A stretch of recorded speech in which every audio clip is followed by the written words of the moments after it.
Hi, honey. The one thing that dogs need to be able to do in order to come is they have to be able to walk away from whatever has their interest. What does that take us right back to? Here's a resource, let it go. So many traditional obedience classes have someone hold your dog, and then you run away and call them. That's a great exercise for teaching them to come fun and fast. But it's not really real life, because in real life, our dogs are never sitting here looking at us, waiting for us to say come. They're always rolling in something stinky, or chasing a ball or a leaf, or wrestling with another dog, or doing something that has their attention. So what they need to learn is how to disconnect as soon as they hear the word come. So you want it to be like an automatic reaction, sort of like a hypnotic suggestion. If I say to you, when I say Mississippi, you're going to cluck like a chicken, you don't think about it, you just cluck like a chicken when you hear Mississippi. So I want to teach the dog the same thing. When I say come, you're just going to spin on a dime and come target on me. Now, Ollie still has a little bit of trouble with his nose target because he wants to shake paws all the time. So what I'm trying to do is show him a different presentation. Wait, sit. Because when I go like this, he wants to shake. Okay, he knows about that. He's kind of a little conflicted. So what I want to teach him though is that if I say touch, yes, you're amazing today, he's going to touch right away. Good boy. Touch. No. So he did paw. So only accept the paw if you say paw. Touch. So now he's going to offer me things that he knows how to do to see what's going to work. Touch. Yes. Good boy. Good boy. Touch. Yes. Good boy. So the first exercise we do with the come is called turn and target. So what I'm going to do is I'm going to get Ollie to stand right beside me, facing the same way. Can you sit? We want to face the same way as one another. I'm going to show him that I have a treat right in front of his nose. I'm going to say come, and I'm going to step backwards. Come, touch. There you go. That's come. Come. Turn, target me. Let's do another one, Ollie. Ready? Can we sit? Thank you. You ready? Come, touch. Good boy. You want to do, and I'm not kidding, sit 100 of these per week. So that's only 20 a day if you're going for 5 days. It's not much. You don't have to do them all together. You can do 5 here, 5 here, 5 somewhere else. Ready?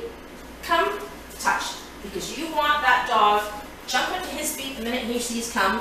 Here's come, and turn and face you. Ollie, here. Let's face the camera so we can be seen. Sit. Good boy. Ready? Come. Yes.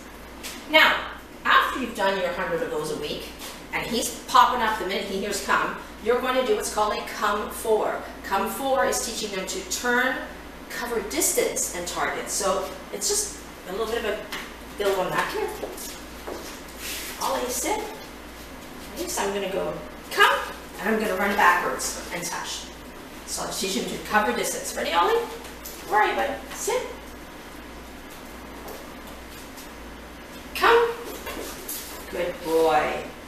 Now what I want to see if I can do, the hard part here is once he's in come mode, I can't get him to not pay attention.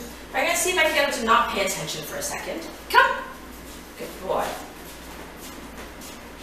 So I'm going to walk along, and then randomly, where is he? Come.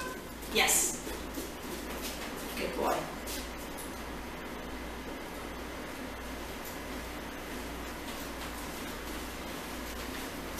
Where's he come?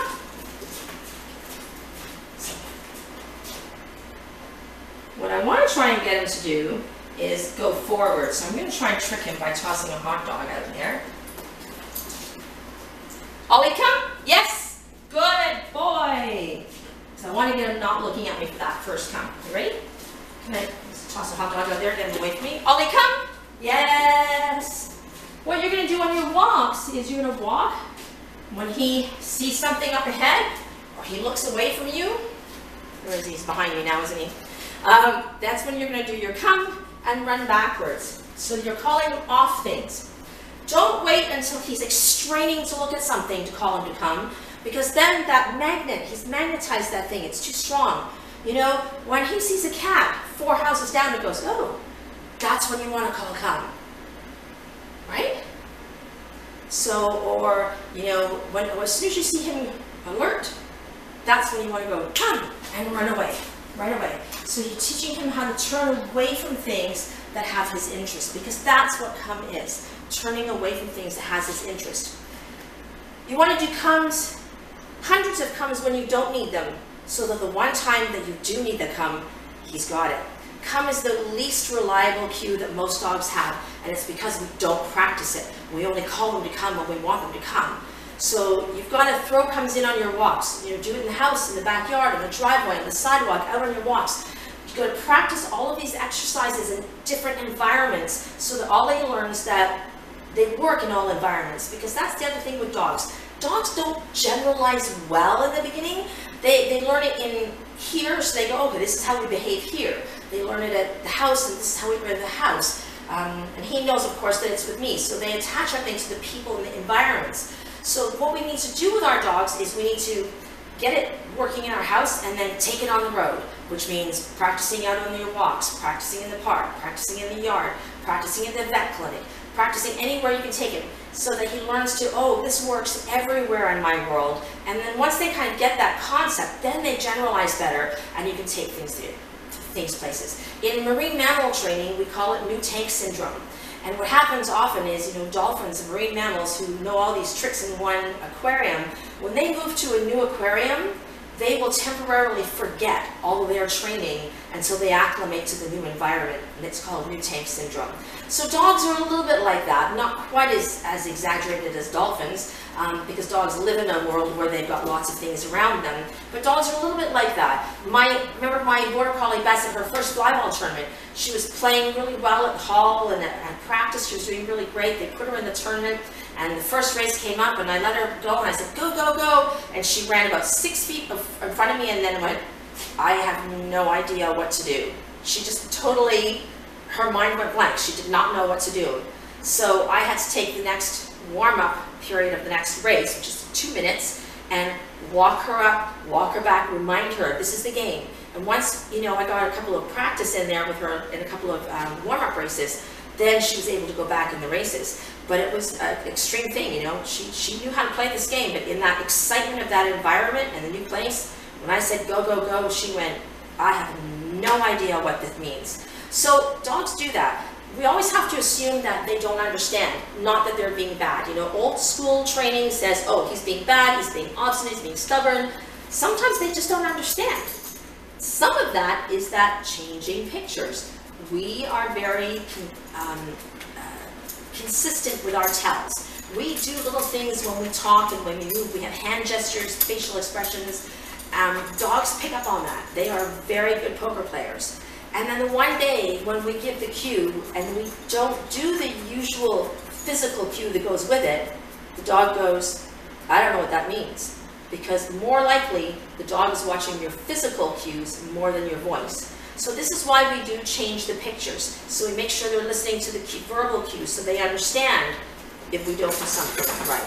So an example of one of my friends, she had like a 200 scoring golden retriever. That's the highest score you can get in obedience. And Hydro was Canada's top obedience dog. So like the best of the best. And she went in the ring one day, she taught him the trick of backing up across the room. And she would go back, back, back, back, back, and he would back up across the room. That was his trick. So she was in an obedience trial one time. She was doing a recall. They said, call your dog. He came, he sat perfectly in front. And the judge was taking his time, you know, saying, finish. So while she was waiting, she looked up at the judge because he was being slow, and the dog backed up across the room. And we thought, what just happened here? Well, what happened was, when she was doing the trick with him, she was going back, back, back with her hand. What she didn't realize until we videotaped her is she was also going back, back, back with her head. So when that dog was sitting in front of her and she looked up, he took that chin lift to mean back up, and he did exactly what he thought it meant. So that's how dogs are reading our body language all the time and how they make mistakes. So always give the dog the benefit of the doubt. They're not trying to screw around with us and be bad. Most of the time, it's just they don't understand, or they've just got like temporary brain fart and they don't get it. So it's really important to take things on the road, and I'm going to try and use this opportunity. He's not looking at me. Darn it, he looked back at me. I'm going to see if I can get him to not look at me and see if I can get a COME. Ollie, come. Yes! Good So did you see the head turn? He turned his head. That's what I'm looking for. When you say come, you want him to turn his head. Let's see if I can get him to wander off a little bit again. If I talk long enough, he might get bored and stop looking at me. Or not. So, you're just going to be good, do nothing wrong. That's okay. You're a good boy. You're a good boy. Hey? You're a good boy.